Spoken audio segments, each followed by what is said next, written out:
Hello guys, আপনারা সবাই কেমন আছেন? তুই শিমুল রে কইলাম, এরে শিমুল তুই কই যাস? তুই তো বিয়ে শাদি করস না, খেলনা হুন্ডা এটা লই কই যাস? কার ভাই কইেন না, বিয়ে না করলেও অনেক জ্বালা আছে। আরে গিয়ে কইলাম এরে মেয়েকে দিয়ে হাওয়া বাতাস লই ঘুরুস কিনলে। হ্যাঁ, হোলাইন গুনের কইলাম কি রে তোরা কি ইয়ারস? তোরা এমনি কি বসে বসে আড্ডা দিতে তোদের ভালো লাগে না? এই মেঘ বৃষ্টি দিয়ে কি তোরা হাঁটবি? তোদের হাঁটতে ভালো লাগে?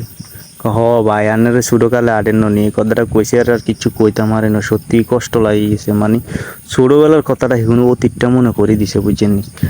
তারপরে দিয়ে মনে করেন না, এদিকে দেখেন আমাদের প্রকৃতিটা আজকে মানে কেমন লাগতেছে আপনাদের কাছে? সত্যি অসাধারণ, ওয়াও, অস্থির। আসলে এমন প্রকৃতি পাওয়া, এমন পরিবেশ পাওয়া অনেকটাই গর্বের বিষয়, অনেকটাই গর্বের বিষয়, যেটা হয়তো আপনাদেরকে বলে বুঝাইতে পারবো না। এতটাই সুন্দর আমাদের বাংলাদেশের প্রকৃতি। আর আমি নিজে মানে একান্তভাবে খুব এনজয় করি এই প্রকৃতি, আমার খুব ভালো লাগে।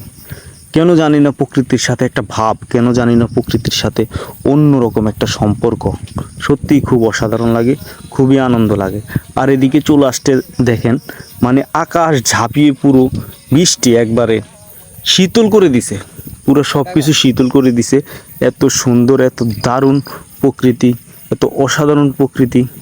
আসলে আমার অনেক ভাই ব্রাদার যারা আছেন, বড় এবং ছোট, আপনারা যারা প্রবাসে আছেন, আসলে সত্যি আপনারা দেখেন আমাদের গাঁও গ্রাম থেকে আমি ভিডিও তুলে ধরি, হয়তো আপনারা দেখলে আপনাদের মনে অনেকটা শান্তি আসে, অনেকটা প্রশান্তি আসে। তো আপনারা দেখেন আমার সাথে এইভাবে ভিডিও তুলে ধরার জন্য আমাকে উৎসাহ দিয়ে আসতেছেন, আমার খুবই ভালো লাগতেছে। এদিকে চলে আসছে আমাদের বাড়িতে প্রভুরা, ইস্কনের প্রভুরা কীর্তন নিয়ে চলে আসছে, আর ওনারা কীর্তন করতেছে, খুবই ভালো লাগতেছে।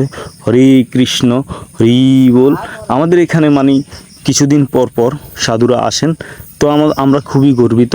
সাধুরা পদধূলি আমাদেরকে দিয়ে যান, আমরা খুবই আনন্দিত। আমরা আশা রাখবো সাধুরা সব সময় আসবেন, আমাদেরকে হরিনাম শ্রবণ করাবেন আর পদধূলি দিয়ে যাবেন।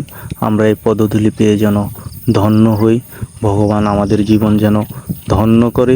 এই পদধূলি পেয়ে যেন আমরা বৈকুণ্ঠধাম প্রাপ্ত হই। ভগবান শ্রীকৃষ্ণ সকলের আশা পূর্ণ করুক।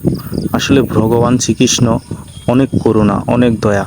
ভগবান শ্রীকৃষ্ণের দয়া বলে বোঝানো যাবে না। আমরা আসলে ভক্ত, আমরা অনেক কিছু জানি না, আমরা নিজেকে ভক্তও দাবি করতে পারি না, আমরা ভক্তের চেয়েও অধম, নিজেকে ভক্তেও দাবি করা যায় না। তারপরেও ভগবানের কাছে আমাদের তো কিছু না কিছু চাওয়ার থাকে। আজ এ পর্যন্তই, সবাই ভালো থাকবেন, সুস্থ থাকবেন, আমার পেজটি ফলো অবধি আমার পাশে থাকবেন।